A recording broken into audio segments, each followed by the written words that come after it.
Subscribe करें बादल film production channel को और हमारी वीडियो सबसे पहले पाने के लिए घंटी जरूर दबाएं।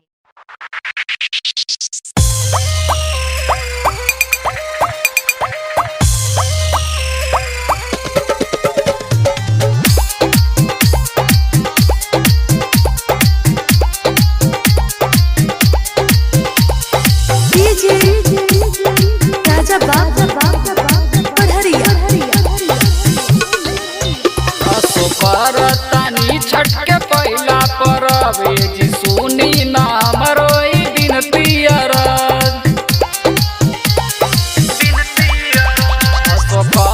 तानी छठ के पहला परब जी सुनी ना मरोई बिनती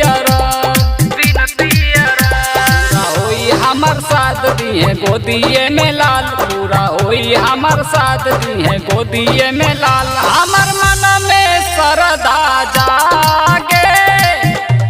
ए राजा जाए के बघाटे पियर की सड़िया ना बाटे ए सोना जाए के बघाटे पियर की सड़िया ना बाटे सड़िया ना बाटे राजा बाबा जाके बजरिया हे हो सवरिया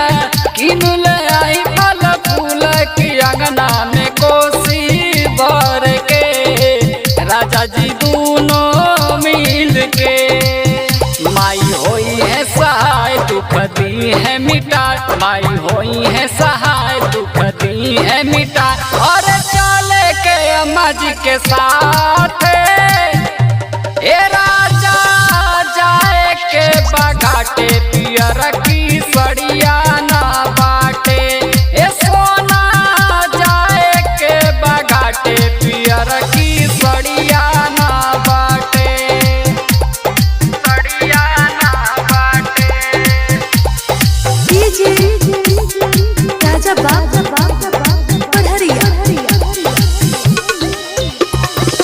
केरा के गछिया